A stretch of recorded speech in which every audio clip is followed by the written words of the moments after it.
Gym जाके डोले शोले बना के हट्टा कट्टा दिखने से कुछ नहीं होता, अंदर जान भी होनी चाहिए। चलो मैं इसका एक बढ़िया सा एग्जांपल देता हूँ। अभी रिसेंटली ही कोची इंडिया के रहने वाले राहुल पानीकर का एक आर्म रेसलिंग का मुकाबला था। जानते किससे था?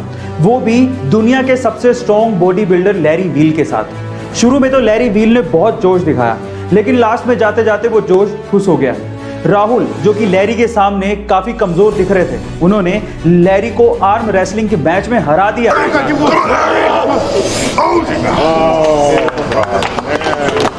गाइस, क्या आपने ये मैच एंजॉय किया था? और अगर नहीं किया है तो जरूर देखिएगा।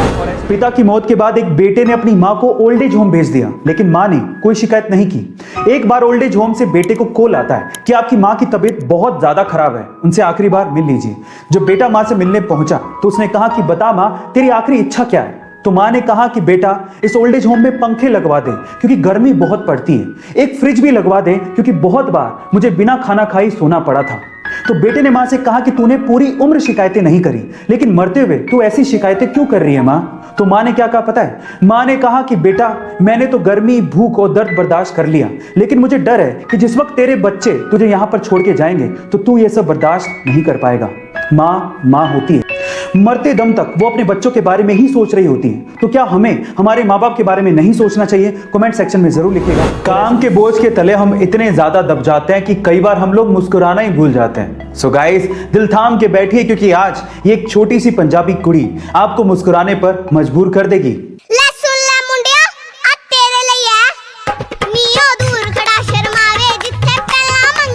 पंजाबी बोलियां सुनाती और गिद्दा पाती इस छोटी सी हूर की परी का नाम है किश्तू।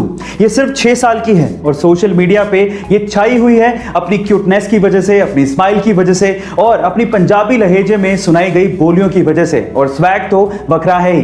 गाइस, क्या आपको भी इस पंजाबी छोटी सी कुड़ी ने अपना दीवाना बना दिया है? कमेंट सेक्शन में जरूर लिखिएगा। आपने अक्सर गौर किया होगा कि पब्लिक ट्रांसपोर्ट जैसे कि बस, ट्रेन, मेट्रो, इनमें महिलाओं के लिए, बुजुर्गों के लिए और फिजिकली चैलेंज लोगों के लिए सीट्स रिजर्व्ड होती हैं, लेकिन फिर भी इन सीट्स पर आम लोग बैठे रहते हैं। और महिलाओं के आने के बाद भी, या फिर बुजुर्गों या फिर फिजिकली चैलेंज लोगों के आने के बाद भी ये लोग अपनी सीट नहीं छोड़ते। क्या आप उसके पीछे का रीजन जानते हैं? उसके पीछे का रीजन है एजुकेशन, जो कि हमें हमारे बच्चों को स्कूल के शुरुआती दिनों में ही देनी चाहिए, जैसा कि जापान में होता है।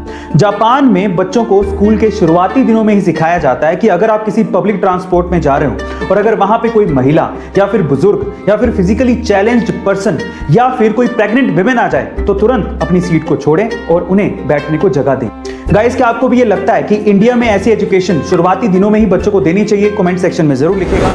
आज हम 21वीं सदी में जी रहे हैं और आज इंसान को गुरूर है कि वो तरक्की के मामले में काफी आगे निकल गया है, टेक्नोलॉजी में भी एडवांस हो गया है। लेकिन आज भी मॉडर्न इंजीनियर्स द्वारा बनाई गई सड़कें 5 साल तो छोड़िए साहब, 5 महीने भी नहीं टिकती हैं। वहीं हजारों साल पुरानी बनाई गई सड़कें आज भी मजबूती से टिकी हुई है। एग्जाम्पल के तौर पे रोमन्स द्वारा बनाई गई 2100 साल पुरानी ये सड़क आज भी उतनी ही मजबूत और टिकाऊ है। क्या वजह है कि हमारे पास टेक्नोलॉजी होने के बावजूद भी हम लोग इतने पीछे हैं? उसके पीछे की वजह है हमारी सोच।